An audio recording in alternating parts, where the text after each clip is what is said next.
Hello, my name is Adelina Rivera, and I am very happy to present the topic of developing oracy.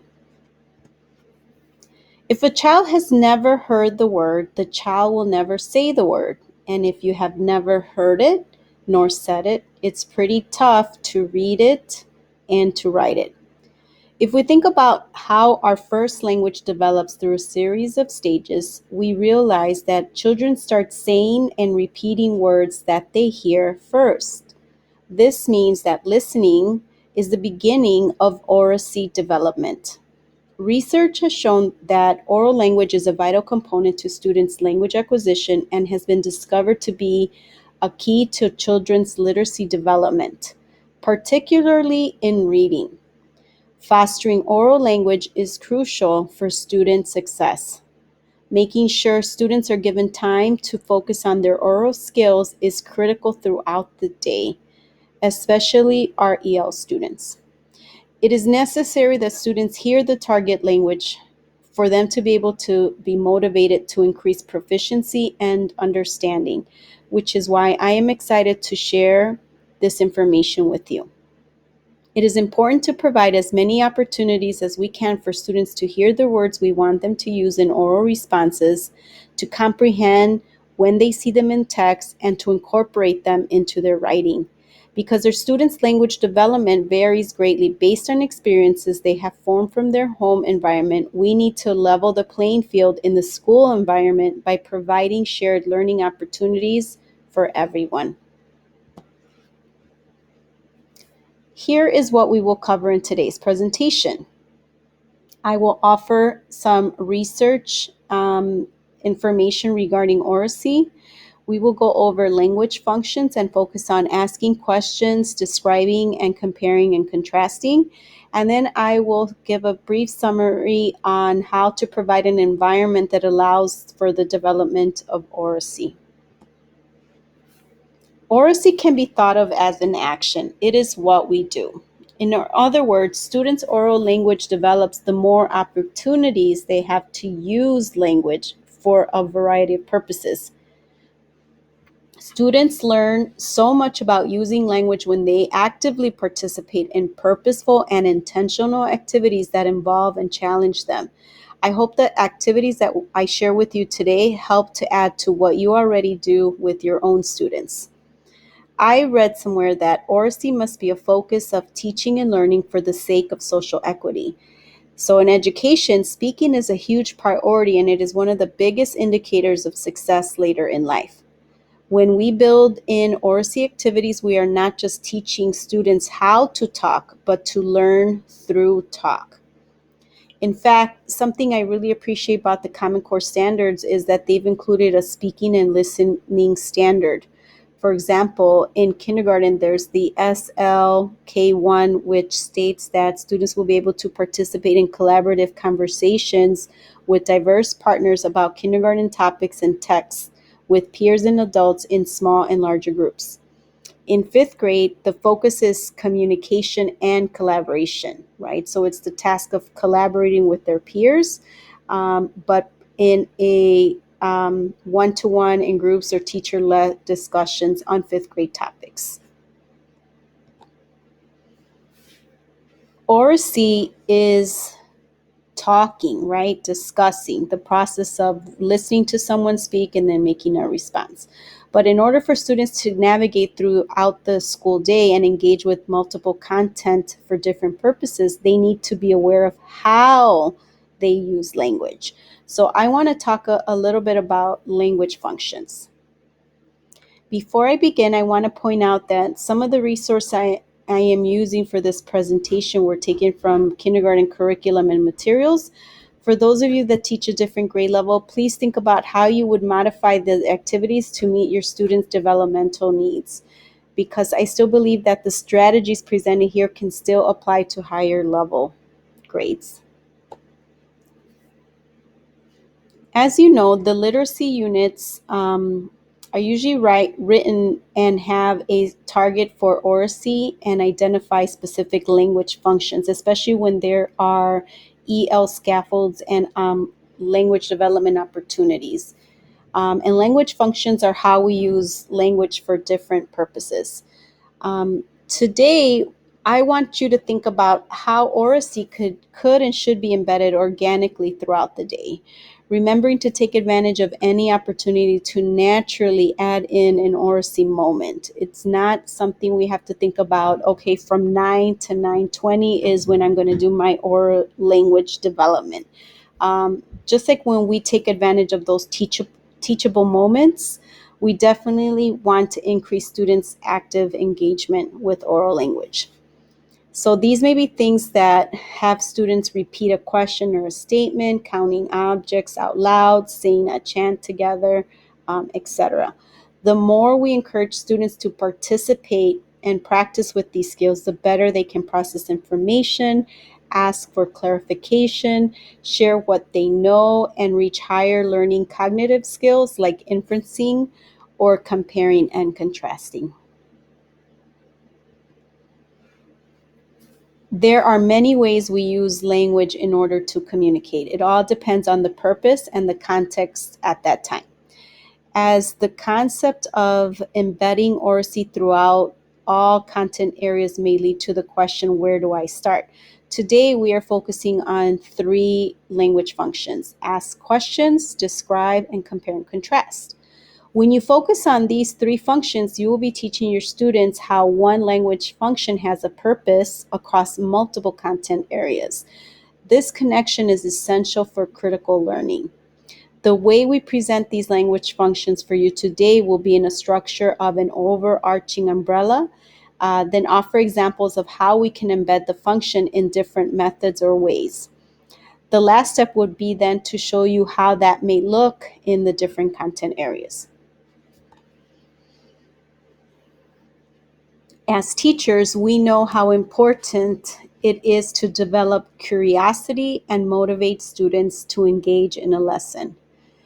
In efforts to model that here today, I wanted to ask you a question. I will ask a question and give you a few seconds to think about your response, and then I want to see how many of you were close or right in answering that question. So here is my question. On average, how many questions do you think a kindergarten student asks in a day?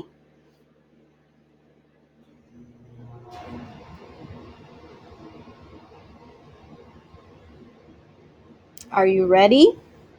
The answer is between 300 and 400 questions. That's a lot of questions, right? In preparing for today, we came across a great quote which states the importance of students asking the questions. Teaching, it's 10% asking kids questions. It's 90% inspiring kids to ask questions that you can't even answer.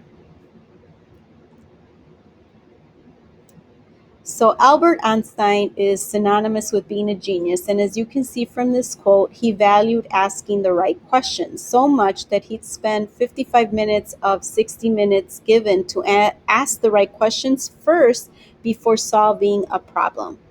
So to summarize, asking questions develops higher level and critical thinking skills, provides opportunities for students to express their understanding of a content, and it sparks students' interest to seek knowledge on their own and ask their own questions. And I can't stress this last one enough, because our end goal really is to make our students lifelong learners. I want to share a few ideas of how you can increase your students' opportunity to ask questions and to develop that skill. Some of you may be thinking, yeah, that's all great, but my kids don't even know what questions are.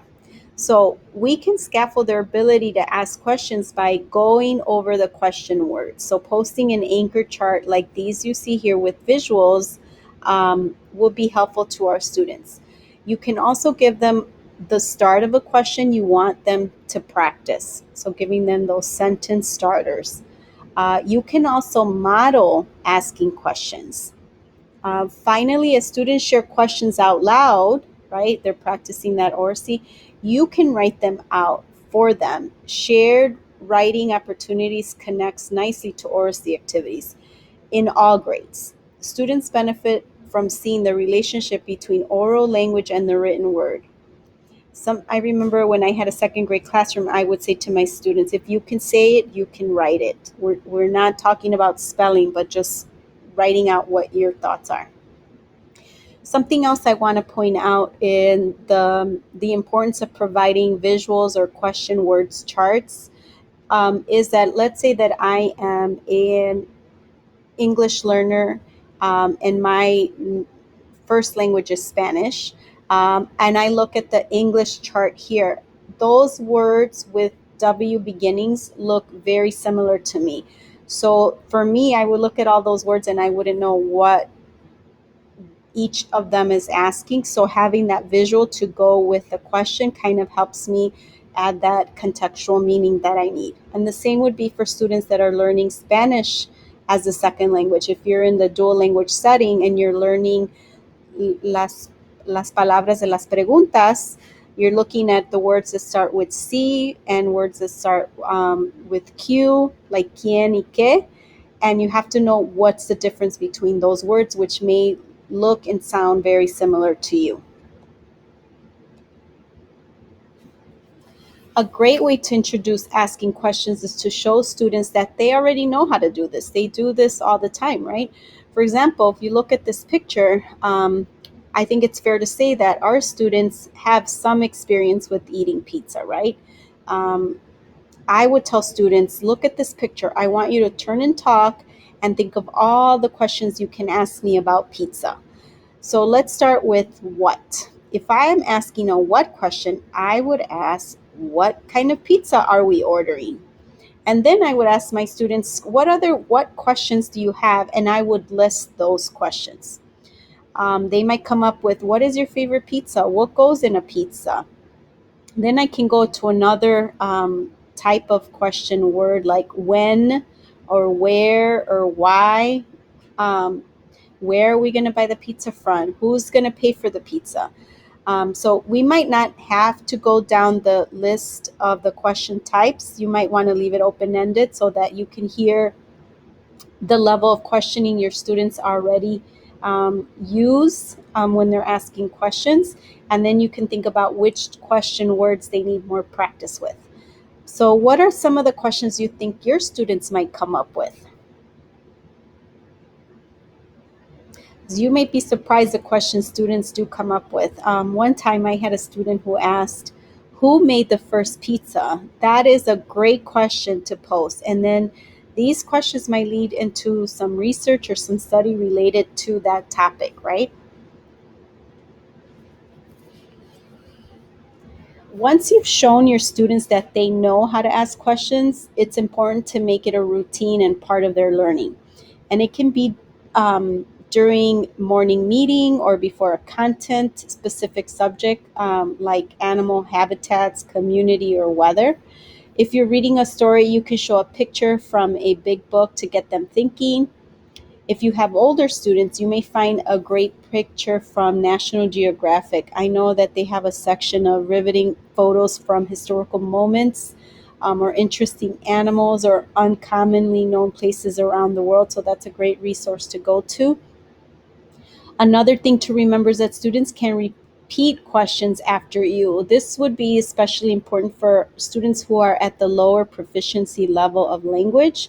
And they can repeat what students are also saying. So it's like that echo. I say, then you say, so that they can practice them. So even when students aren't getting it right away, it's important to keep trying and reinforcing in the class culture that all questions are welcomed and valued. Celebrate and praise when students ask good questions. If a student doesn't normally feel comfortable to ask a question but does, praise them. That's going to encourage and motivate them to try again. It would be great to keep repeating a phrase like great students always ask questions. Make that something students learn as part of your class culture. You can also offer opportunities for students to ask questions either before reading, after writing activity, or even if you have a question of the day.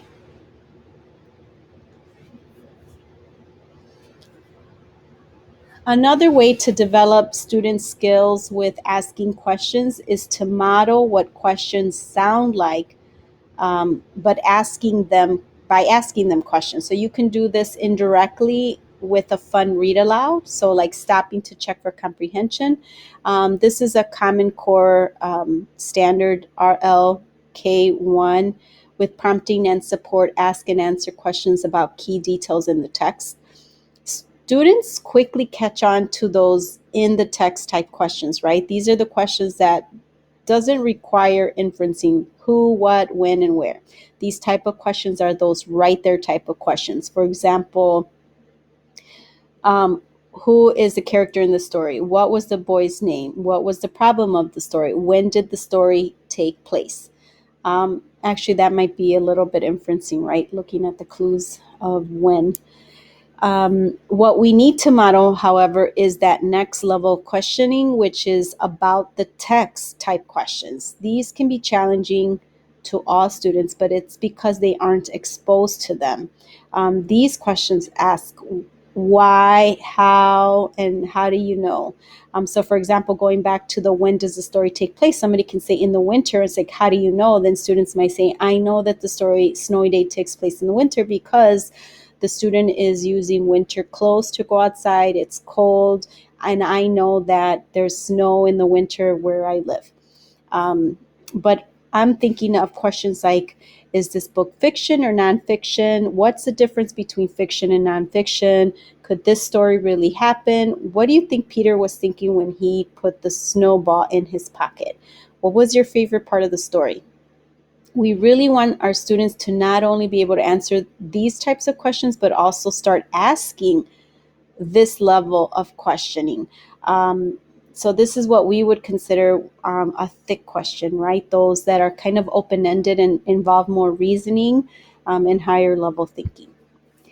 Lastly, we have the beyond the text questions. These types of questions align more with the compare and contrast language function because students are synthesizing what they learn from other books, from different or the same authors or other books about the same topic. For example, if you stop in the middle of a read aloud and ask, what do you think will happen next? What does this story remind you of? Can you think of a book that is similar to this one? Has this ever happened to you? That's when they're starting to compare and contrast their past experiences with stories and text. So, to sum this section up, even small amounts of time spent on questions definitely add up to big rewards. Now, let's transition into the next function, which is describing. Describing requires students to pay attention to details about a person, place, thing, or event.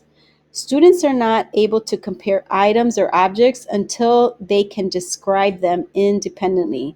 So, for example, if you give students two objects to compare, they may be limited in comparing them because they don't have the particulars or practice of describing them in separate items. Therefore, opportunities to describe should be offered across different subjects in math, in ELA, in science and social studies.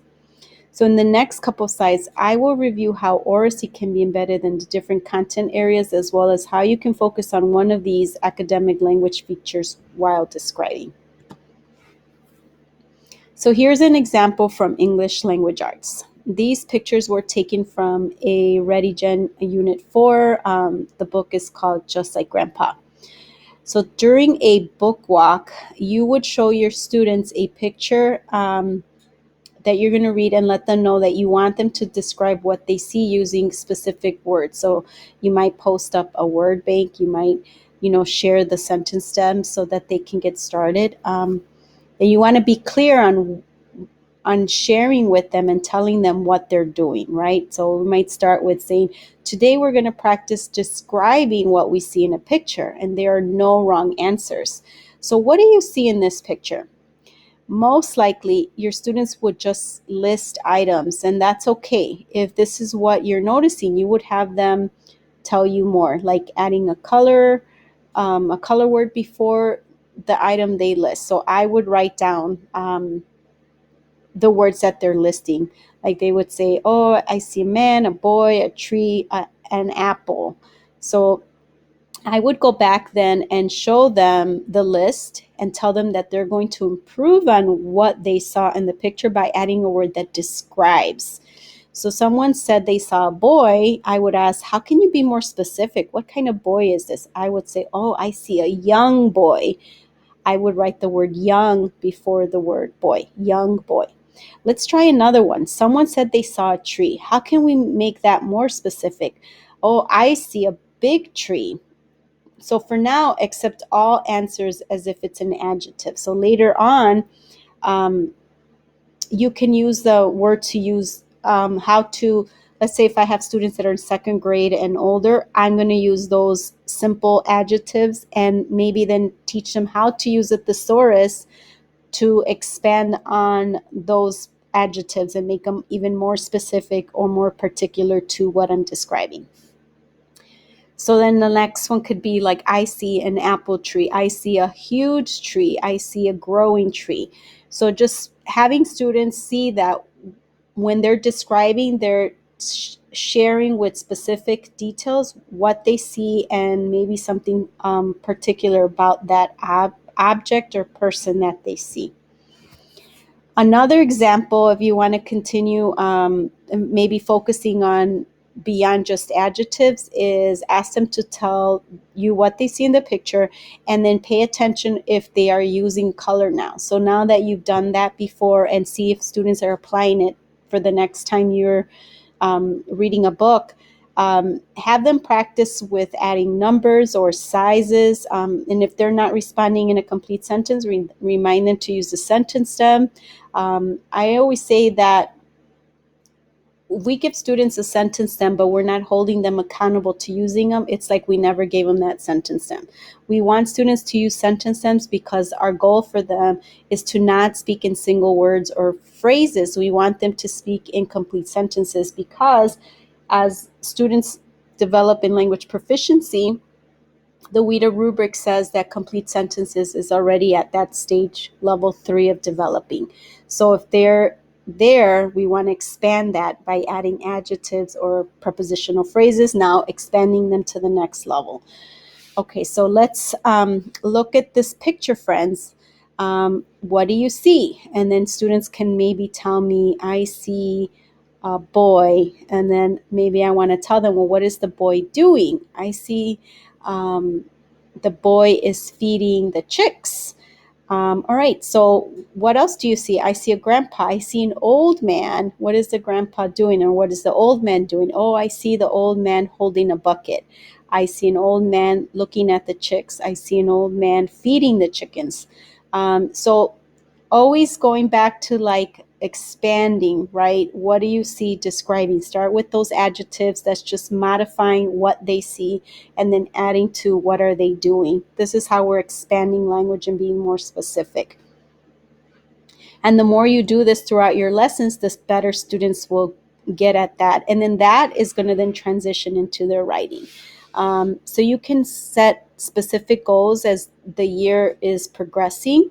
Maybe this week your goal can be list 3 things you see in a picture. And then you can say, I want you to write those 3 things that you see in a picture in complete sentences. And then these sentences have those use of modifiers, and then you can expand to prepositional phrases depending on age appropriate and proficiency level, but always offering that support and feedback. And this is just to extend, if you really want to go back to what you're doing in shared writing, you can teach them a little bit indirect grammar by saying, oh, I see I can bake. If you see what the student is doing, it says, I am baking. I can run, I am running. I can read, I am reading. And then you can show them that they're going to see the connection between those suffix and a verb. So like, how does the word change when you add ing? Those are just those embedded opportunities to start teaching grammar and language and paying attention to how language is used. So using read alouds during science can lead to great oracy opportunities. Another way is in your lessons, as you read to students, have them listen, right? So the listening component of this activity gives students the opportunity to hear those words that you want them to use when it's time for them to share. So you're doing the read aloud, you're modeling these words, and then they're listening, and then hopefully that they're learning those words that they're hearing in the story or the book, and then repeating them when they share out. So in earlier in the presentation, we said that students need to first hear the language we want them to learn and use, right? So for example, one of your units, maybe you're addressing animal adaptations, which is a big concept for students. In order for them to grasp that concept, first they need to learn about different animals to be able to make that connection. So whenever you're teaching a new concept, it's a great idea to start with something that is familiar to them. In this example, we're using polar bear, but you may want to model this with penguins, for example. So don't start with a new animal that they've never heard of, like a platypus or a seahorse, where they may not have a lot of background knowledge. They probably already have been exposed to polar bears and penguins because they've seen them on TV or on a show or read another book about it. So before you do a read aloud, it would be a good idea to review some of the content vocabulary that will come up as you read. But I would always say don't go over all the words, because those unknown words are good teachable moments for comprehension and making inferences. Okay, so the next step is to have students tell you what they heard in the read aloud. So instead of listing all the ideas at random, what we can do is complete a KWL chart, right? When we do like a KWL, we ask them to tell us what they know before you read. But instead, we want to read to them and then have them tell us what they heard. So you want an organizer like this, which models how to organize what they're telling you by what polar bears are, what polar bears have, and what polar bears can do. So those are categorizing kind of like those verbs. And then you can model one example. So polar bears are blank. What can I write in this part of the organizer? And of course, you're going to have students that might say, oh, polar bears are scary. And then I would say, yes, I also think polar bears are scary. Sonia, why do you think polar bears are scary? Oh, because they're big. Yes, but we can use big and write that in the chart. Polar bears are big. What else can we add to the chart? So in that instance, even though she said they're scary, that was not what she heard from the book, but we did hear that polar bears are big. So we're validating her response by kind of redirecting to why they're scary, which was that they are big. And that would be something we would hear from this nonfiction text. Who heard me say what polar bears have? Once you have some words on the chart, you will model how to use that to share out what you learned. So if students don't remember what they heard from the story, which is likely because new words don't stick right away, right? Especially for our EL students, you can open the book to a few pages and reread. I love doing this because I want to get my students used to and really teach them that good readers always go back to reread. Good readers always go back and check the text. That's something that I believe for all grade levels. So now I'm going to tell the students, great job. Let's share what we've learned today. I'm going to use what we wrote on this chart and tell you what I learned. I learned that polar bears are mammals. I learned that polar bears have fur. Do you see how I'm using the chart to say what I've learned? Okay, who wants to try one on their own? Remember to start with, I learned that polar bears, and then guide them to use the chart to finish that sentence. I find that doing a read aloud helps expose students to content vocabulary. Scaffolding with a chart allows students to summarize key ideas in an organized manner.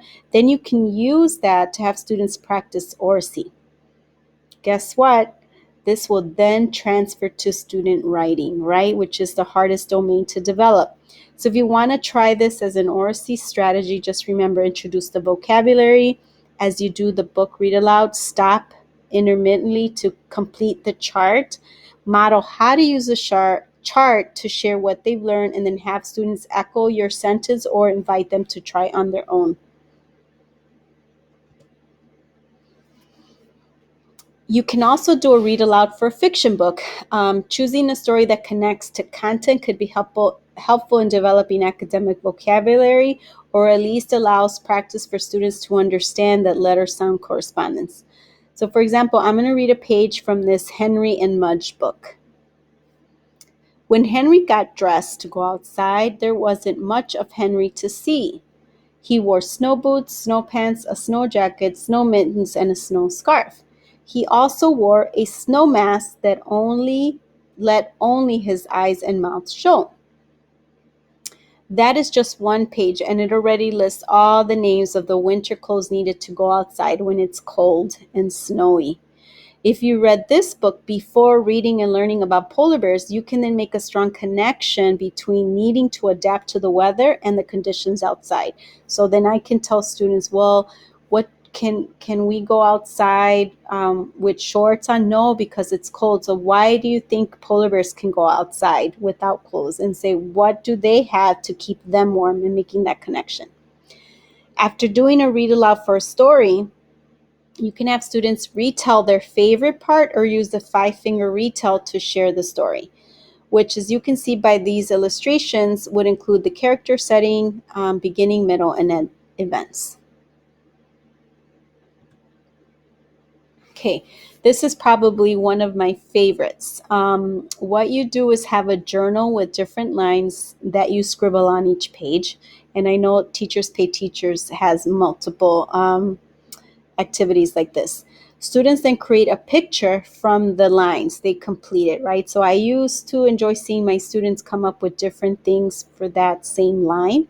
And then as a transition activity, I would invite 2 students to come share what they drew for that day. Now, I know that they're writing, they're drawing, they're using their imagination, but this is a great activity as a writing prompt, and giving them to share in a safe environment. So as the year progressed, I would then ask them to label or write a sentence about their drawing. So see, this is one way a student could have used this line in a drawing. If this was from a student, I might ask them to tell me what they drew and ask, what do they know about snails? Here's a different picture. You can prompt students to share their drawings and tell their group what they drew. You can also ask follow-up questions about what they draw, like, tell me what you draw. Why did you draw that? When did you last see that? Okay, we're nearing the end, so let's start talking about comparing and contrasting. So if you've ever given the Access Language Assessment, you know that this is a language function that is assessed in the Oracy sections, the oral language, in the speaking part and in the writing part.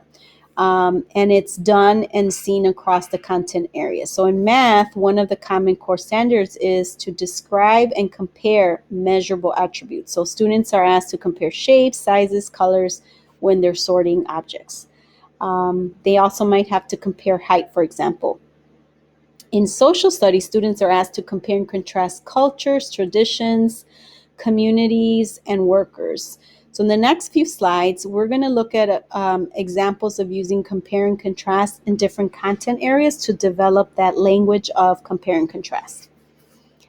One Oracy activity that you can embed in your math time is to have students play Which Doesn't Belong game. If you haven't seen this activity before, it is where you show 4 items and have students pick which one does not belong. This is a good activity because it's open-ended. There really is no wrong answer when students explain why it doesn't belong. It is first reinforcing the skill and allowing students to start seeing how items can be the same and different. So think about what your students would say is the object in this picture that doesn't belong.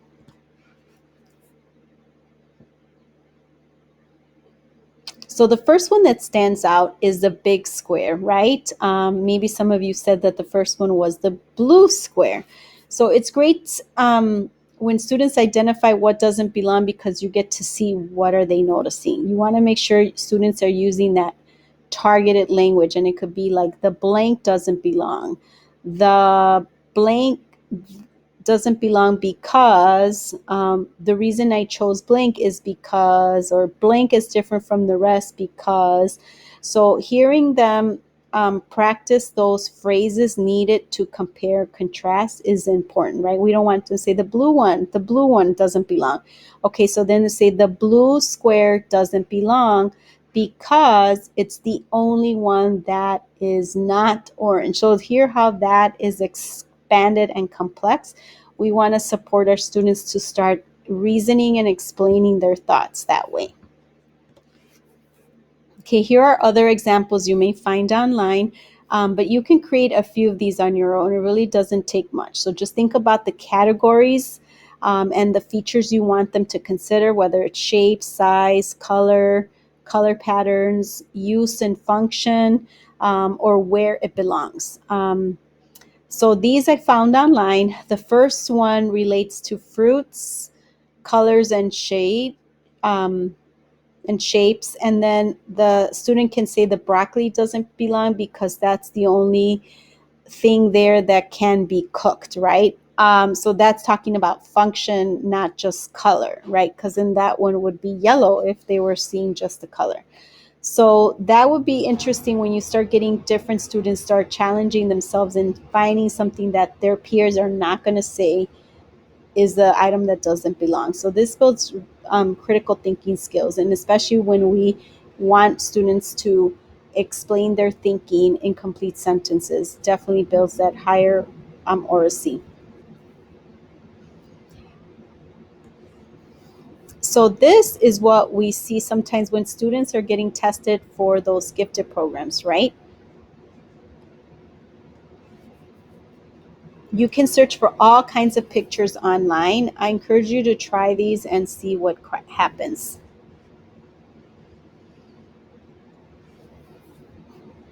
In language arts and science, after you read a few books and have students receive some content knowledge about specific animals, you can give students a choice board for comparing and contrasting to. So, for example, on this slide, I'm showing three different animals. A student would choose two animals to compare and contrast, right? Because remember, we said first they have to be able to describe each item or animal independently, and then have enough vocabulary to be able to compare and contrast. So this will be a good time to show a sentence stem or model how that would sound so students can then reproduce that pattern. For example, I'm going to say how the polar bear and the penguin are the same. I think the polar bear and the penguin are the same because they both can swim. So I would say that, I would write that, and then I would underline what are the words that I am switching that shows the two different animals I'm comparing. And then I would invite students to try.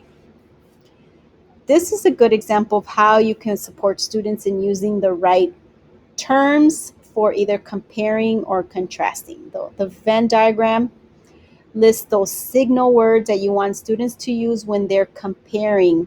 Um, those are in the middle: like, both, same, also, alike, and similar. And I want to point to the word but, right? This conjunction separates, we want to say how things are different. That's why they're in the outside circle. What usually happens is students use the word and, um, but we have to rephrase and correct them when we hear them use the word and. Okay, and it's going to make sense on the next slide. For example, a student may say, the cat is black and the dog is white. This is a complete sentence, and it is a compound sentence because you're using the word and, which is fantastic, right? However, the sentence is really describing the cat and the dog. It is not contrasting them because they didn't use the word but. The cat is black and the dog is white. Yes, but that's not comparing and contrasting. Let's make that small change and see what that looks like. The cat is black, but the dog is white. we have to make sure that students are using those conjunction words correctly. In math, attribute charts can help students compare and contrast different things, such as in this example with shapes. Once the chart is completed, students can create comparative statements. One example might be a square has four sides, but a triangle has three sides. Using visuals to support the use of academic language helps students by having something to refer to when organizing their ideas before expressing them. Those are the scaffolds that students need. This is another example of an attribute chart that can be used to compare and contrast story elements from two different pieces of fiction. Thinking about different kindergarten concepts throughout the content areas, how else might you use an attribute chart with your students? So I'm sure that nothing is new to you on this list. However, please feel free to use it as a starting point to add to your own Oracy activities to all your lessons. We only included these because they were some that would definitely be used that while we might be in remote learning, right? This is the new teaching mode. This last bullet point doesn't look like it's a strategy for Oracy because you're doing the writing. But if we think about what's happening, students are thinking about what words to say to tell a story or create a message.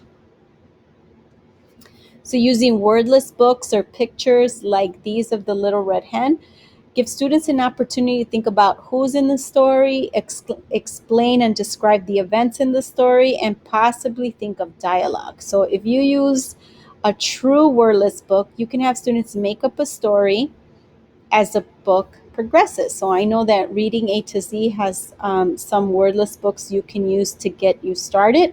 And this also aligns with the writing model prompts that are in WIDA's writing section, right? They give you pictures, and then the students are supposed to write a story about those picture prompts. So using those transitional words and telling the story in sequence with the problem and solution. Before you begin with all these activities, something you should reflect on is whether you've created a safe environment for Oracy. So here are some things that you can think about when thinking about, is my environment the best environment for students to feel safe? So giving them specific feedback, always giving them that positive reinforcement, offering them examples and models, and providing those scaffolds with pictures, word banks, sentence stems, or giving them the I say, you say opportunity. To summarize, the key points from this Oracy presentation is for you to purposely plan those embedded activities in your lessons. Take advantage of the times during the day that naturally lend themselves to adding that Oracy practice. Begin by focusing on those three language functions: asking questions, describe, and compare and contrast. By creating an environment that promotes Oracy, your students will soon be transferring this into their reading and writing skills. Thank you for watching this training. I hope you were able to find a new activity you can use with your students. As always, if you have questions, please do not hesitate to email me.